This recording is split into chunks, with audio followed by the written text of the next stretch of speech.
Welcome to my show, Allowed to Talk, and today I'm going to continue reading from my book, Don't Call Me a Narcissist, Anything But Charming. And this is my picture of my wedding. And chapter 6, I'm going to try to finish the book because today I'm going to stop making videos for hopefully until I feel better, and that might be that I never do a video again because doing these videos breaks my heart.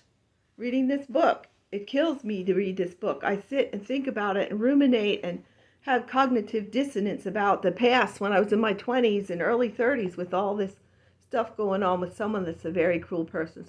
I just want other people to know about it. Right now, one of my books sold, but they say my information's wrong, so I make like 35 cents. I think I made about $20 in 10 years on the books that I wrote and sold, but it's not really. It would be nice if I made money from this or from my books, but I'm not. But it makes me so hurt and heartbroken when I read these. But I want people to know what can happen in their lives with someone who's very cruel and doesn't give a flying cow patty about anybody else but themselves, and that they feed off of your emotions because they seem emotionless. They seem like they're very cold-hearted, monster-like, self-centered, grandiose, all the things I said if you watch the other one. But I'm going to read the rest of the book. It might take me 20 minutes, but I'm going to read it. And you'll see what else I say. Don't call them a narcissist, but call them all these things. Chapter 6, call me important, meaning the narcissist. Call her important or him important. Call me important. When a speaker gives a speech on loving yourself just as much as you love others, they are not giving us authority to have swelled heads and egos as large as Texas. That is exactly what the person who believes they are important and you are not important lives like. You can't change their minds. They have to change it themselves, and that is highly unlikely to happen. Getting her to change won't happen. Won't happen. It'll always be about herself. And if I drop dead and her husband, who did die from other things after his heart attack, I couldn't think of the word with his stomach. It was called where you can't eat, like it was a sudden acute attack of it, and for my life I can't remember what it's called. Diverticulitis, one of those. And he passed away. He was only 60 years old, and my husband's 64. He'll be 65. I'm 65. I'll be 66. And I go to sleep at night thinking, and I had a chest pain last night after reading the book before. I think I pulled muscles in my chest lifting a heavy thing, though. I think if I die, he's going to go marry her. But what the heck? Why do I put myself through this? I have to stop it. I have to stop reading it. I just want to finish this so people know there's people like this and that they can get help for their complex post-traumatic stress response to what they've been through as a child and as an adult.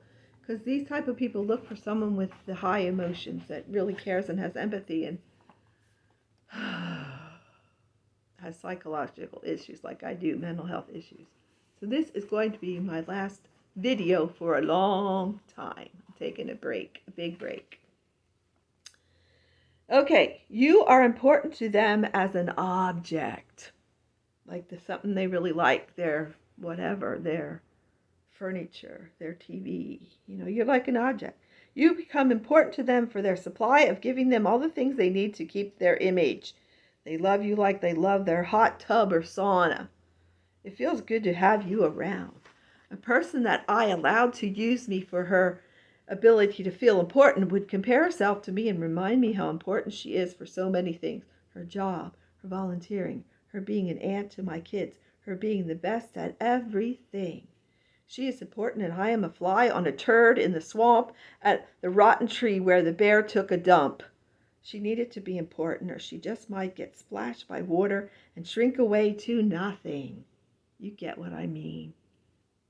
She is so important that she believes she has every right to take all the things I confided in her and traumatize me with them.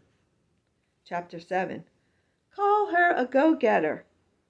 It is good to have dreams, like the song I sang. It is good to dream about becoming an Olympic medalist in ice skating or gymnastics or sports of any kind. It is good to grow up dreaming to be a teacher of young children someday. I had so many dreams. Sometimes in my pursuit of having those dreams come true, and most of them didn't happen, and that is okay. I ended up in a nightmare. I didn't finish college for elementary education because of the lack of funds. I did take the difficult test in 2015 and passed to become a paraprofessional that helps teachers. I worked in one state for a year, and when we moved to another state, I worked only most of the year and transferred to bus aid because of conflict with a cruel co-worker. I won't go into detail about that. I might in another chapter.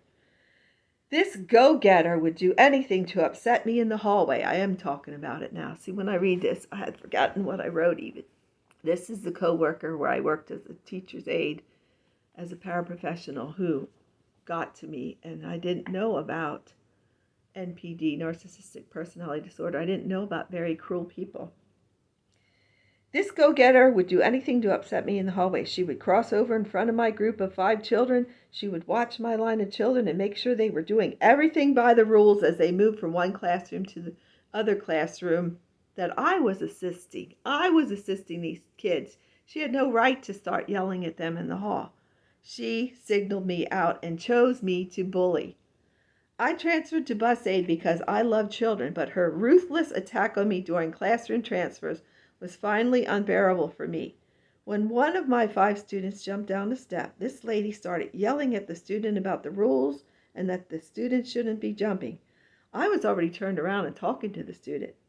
Then I politely told the co-worker that I am going to leave this job and she is a big part of that decision. I should have gone to the principal and reported her actions. To this very day, I still know that she would have not been honest. Also, I would have great anxiety, almost feeling like I was going to have a stroke, if I even thought about reporting the incidents. I live with my mistakes and take full responsibility for my actions. I didn't know there were such personalities. Very cruel, narcissistic, whatever you want to call them. We do have traits. All of us have traits and actions that we do that are narcissistic. But I'm talking about someone who is like the first 6 chapters of my book that I read. If you go back in my videos, you can listen to those. The person in my life that I used to idealize, sort of worship, idolize really, which I know is a sin to idolize someone or idealize someone. I was searching for nurturing and approval, and I believe this person loved me like no other person would.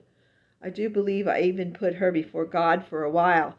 Yes, I was guilty and suffering from mental health issues. She was important to me, but even more so, she was the most important person to herself. She would brag that even though she had college courses and credits in finance, that she would take any test and score higher than me. It didn't happen, but she bragged about it until she took the test and didn't score higher. She took the real estate test after I took it and tried to save up enough money to have a nest egg to go into real estate. That never happened for her or me. I never got to be a teacher, but she's one. She got to be one. I never hung my real estate license either. You needed a lot of money to start that, so I didn't do it. That's 30 some years ago. Okay. My sister-in-law, she left the bank where she worked in finance and changed her studies to elementary education. I felt violated over and over by her actions. Any chance she had to make me feel like dirt, she took it. She, no doubt, believed that because we were in-laws, I would never decide to go no contact. Wrong. I was a scapegoat many times and would be one for some of my in-laws also. I didn't know the things people's personalities could cause and how they need supply and how they project, turn all their bad around on someone else. I was the perfect target for a bunch of them, and the enablers will never get that. I do not have to explain to the enablers why I chose no contact. Still, I am blamed, and they try to shame me. No more. Chapter 8. Call her number 1.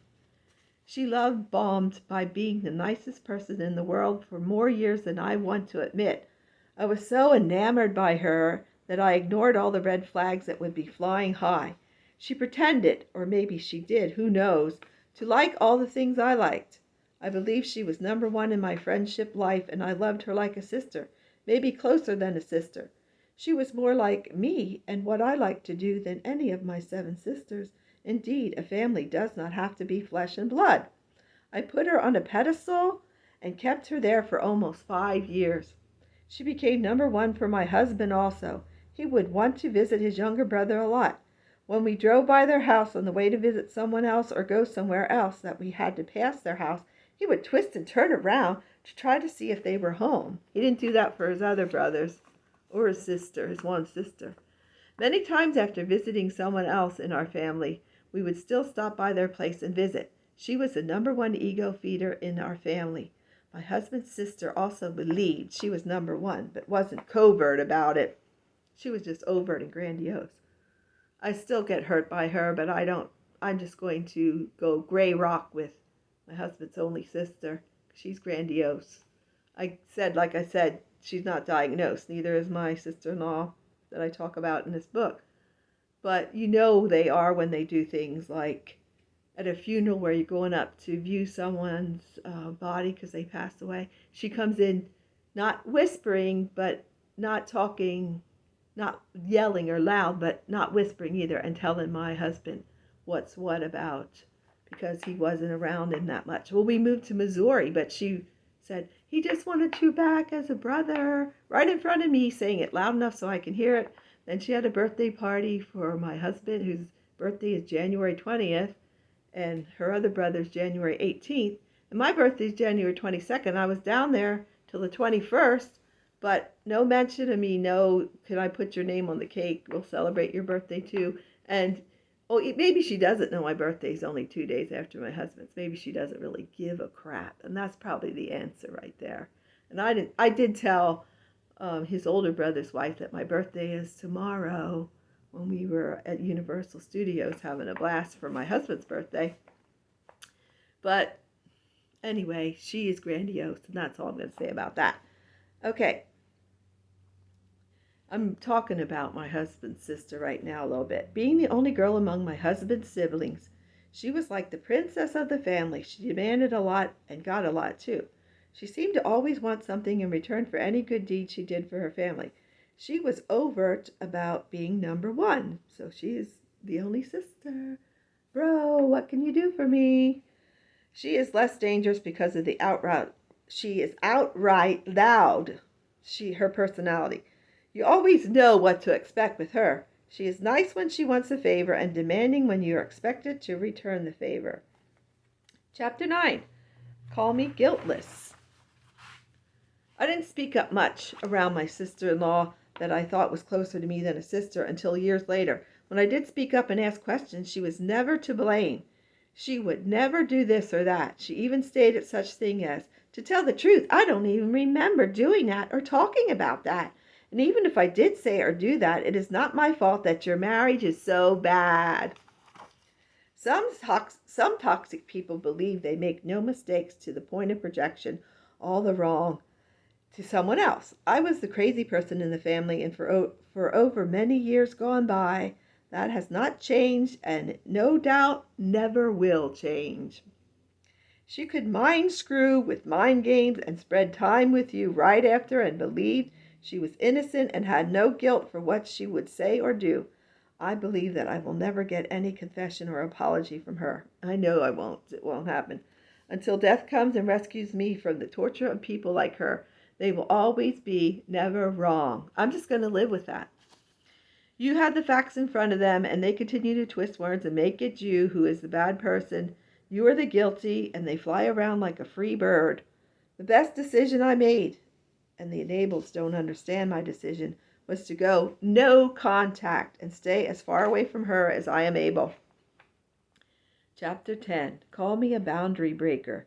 There is a line that people who care will never cross. If you have a boundary, they won't cross it. Not her. She showed up at our house without calling or asking beforehand. I always ask her to call before visiting us. Nope, she showed up unannounced during the gaslighting, mind-screwing times in our relationship. During my childhood, I was programmed to never speak up or defend myself, so I froze and allowed her to dominate the ride to the ice cream shop that evening. I sat in the back seat of our Lariat truck with my daughters and never said a word to her about not calling first. Going back a few hours earlier that evening, my husband and I had a pretty nasty argument that involved her. We both worked a full day that Friday night. I picked up our kids at my sister's house after school. They rode the bus to and from school at her house since I started at 8 o'clock, and the ride to work was over 30 minutes. So I dropped our 9-year-old and 6-year-old daughters off at my sister's house every school day at that time. We had a boat that we were paying off, and I thought the payments were high. We were young and still learning, and I admit I would sometimes mention that way too often. I nagged a bit about the boat being so much money. My husband came home from work, and we ate dinner. Then the kids and I went out to our above-ground pool for a swim. The kids were in the pool, and I was sitting on a chair on the deck my husband built for the pool. It was a nice deck. I was enjoying the warm sunshine while I watched the kids swim. He came out of the house carrying a life jacket that his best friend gave to him. The life jacket was for a child under 2 years old. Now remember, our kids were 6 and 9. The life jacket was for a child under 2 years old. Since our kids were 6 and 9, we took it to have for his younger brother or someone with a toddler that would go boating with us. My husband stated that he would take our boat to the lake in the next town to test the engine. He was going to take it by himself.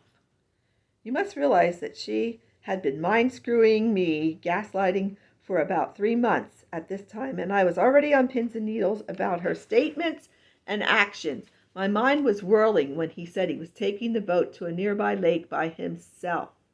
He already had his swimming trunks on and a sleeveless summer shirt and was pretty much insistent he was going. I, on the other hand, remembered he could use a device with the hose, the water hose, that could be attached to the engine and run to test the efficiency of the boat engine. I proceeded to ask him why he wasn't doing that and suggested that he does that. He does that, exactly that. The kids were done swimming, so I told them to go into the house and get changed. My husband and I continued our conversation in the side yard near the swing set and big tree in our yard. As he turned to face me to continue our talk, I noticed 2 very red marks on his left shoulder and mentioned that the marks looked like hickeys. He insisted they were brush burns, and I believed him. The kids came outside at the time. I believed him. The kids came outside right after my husband said he was not going to go to the lake, that we should take the kids for ice cream. Being a food addict, yes, I am, I was happy to be able to go for a ride and get the treat. When he said, "Who wants to go for some ice cream?" the kids were all for it. I went into the house, changed into some shorts, and was ready to go. As we approached our truck to get in, the boundary-breaking sister-in-law pulled into our long driveway and parked her car in our turnaround area. My heart sank in my chest, and I gave my husband a look of, "What the heck? I was just arguing with you about if you were going to meet someone at the lake, most likely her." He denied that he ever touched her, much less was seeing her. He asked her if she wanted to ride along for ice cream after her unannounced visit. I was livid, but said nothing, not one word during the trip to the ice cream place and back home. My kids were too important to me, and I wasn't going to make a scene. The kids and I sat in the back of our Lariat truck, had a small back seat, so she could put her 10-month-old daughter in the middle between my husband and her. The back seat of the Lariat was too narrow to strap a car seat in. After we arrived back at our house, my sister-in-law followed me down to the basement, and as I loaded the dryer with the wet laundry, we talked about what was going on in our lives. She talked about her job and the baby. I talked about how my husband and I were going on a second honeymoon to the Poconos. She continued with her gaslighting by stating, "I wish you would take me along to the Poconos." What the heck? Violated again. What did I say back to her? Nothing. I said nothing. A lot of people do not understand how I could not speak up, and I understand that. I was in my 20s, very naive, and programmed as a kid to never speak my mind, or else you are to be seen and not heard, my mom used to say all the time. I related being seen and not heard with being loved and cared about. I know, that's really dumb. I admit that. Chapter 11, call her a user. I say call me a user, but it's talking about the narcissist. Don't call her a narcissist. Call me a user. Call her a user. Do people who sometimes pretend to like the same things you like just to get along with you? Of course. Are there people who are fake and always put on an act to confuse you and make you believe they are something they are not? Yes, of course. They are fake and say and do things that are far from the personality they truly are. Some people think they have to agree to get along, and sadder yet, to be loved. But the personality type I am talking about is... I'm getting a little tongue-tied. Let's start that again, reading. But the personality type I am talking about is ruthless and fake because they want their way and are happy to get off on your demise.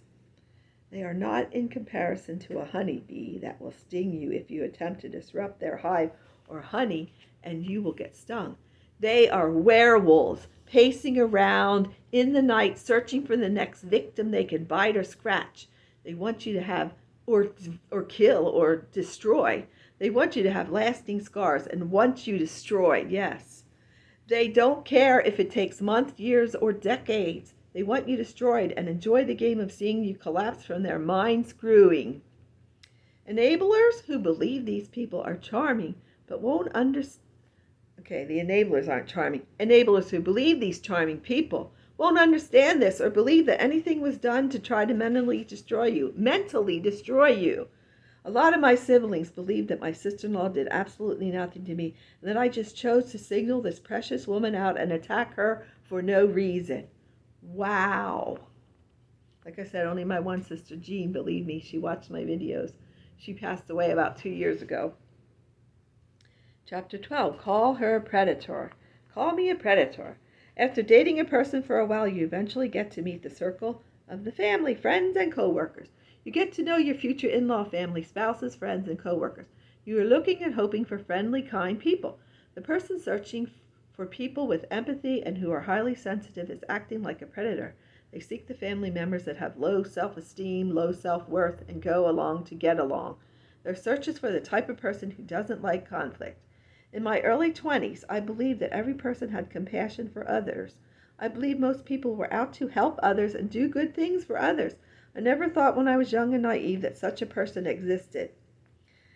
And as she met each family member, friend, and co-worker she knew after only talking to each person for a couple of minutes who would fit the bill for her manipulation. My sister-in-law and I hit it off immediately, and I now know that I was the perfect target for her to manipulate and start love bombing. I wish I would have known that what I know now. I wish I would have known then what I know now, is something I say often. Chapter 13, Call me better than you. Call her better than you. We would never compare ourselves to someone else, thinking, I am so glad I am not like them, because we are all in need of grace many times during our lives. What we can do is work on our faults and get our houses in order. Once we are in order, as much as humanly possible, we can and should correct someone when they are doing something that is an abomination. For instance, if I see my sister's husband at a fancy restaurant with another woman and they seem to be whining and dining and having a hoot of a time, it is and would be my responsibility to go to the table they are at and ask questions. No question is too stupid to ask. I do not believe I am better than my sister-in-law who love-bombed and then gaslighted me before she discarded me and then hoovered me back so many times. To her, I am no better or more useful than yesterday's trash. And she believes she is better than me no matter what she finds out or scores on any test. Confess her faults? Never! After all, she has none. She does everything right and makes no mistakes or errors with her actions or words. I know better, and she lives with pathological lies. If she would apologize to me, then that would be admitting she sought to try to destroy my marriage to get me back for my opinion. Of course, I am the liar to her and many others, and made all of this up in my sick mind. Really? Every test we took, every job we had, everything we did, she would say she could and would do better than me. I scored in the 80s and she scored in the 60s and then disappeared for a few weeks because of her narcissistic wound, or just wound, I guess. She couldn't be honest. She just might die if she was honest. She is better than me. She is better at lying, at manipulating, at being fake. I believe this person will not ever confess to what they did, and in fact, they will let you physically die before telling the truth or taking any responsibility for the shredding of your emotions, like putting your heart through a cheese grater or grinding your soul to dust in a meat grinder. Yes, she will never apologize. It will always be someone else. She can't make a mistake. Like, I admit I have mental health issues and went along to get along and just said okay, but lots of things that we did, like the sisters, when they'd say this restaurant, I just wanted to go eat. I didn't care what restaurant. But I did sometimes act like I was okay when I wasn't, which is also a mental health issue. I know that. Chapter 14, call her a know-it-all. Did you ever meet someone who seemed to know everything? They have answers for why anything in the world is happening. They tell you they know how to do something and they will help you learn how to do it. They have done that so many times and can do it blindfolded. They don't want to help you. They just want the family to believe they know all things about everything. At family parties and picnics, my sister-in-law would always talk to one of my daughters about things. She would be so interested and would be talking to them like she knew them better than I do. And the best person for any information would be her, the brains of the family. Knowing everything, she went boating and didn't believe she needed sunscreen lotion. When I saw how sunburned she was, I thought to myself, for being the know-it-all, she should have known that being in direct sunlight on the water for many hours would result in severe sunburn. That's what she had. She acted like she knew my husband better than I did. What a crock of bull crap she would spread around. She knew it all when it came to bull crapping.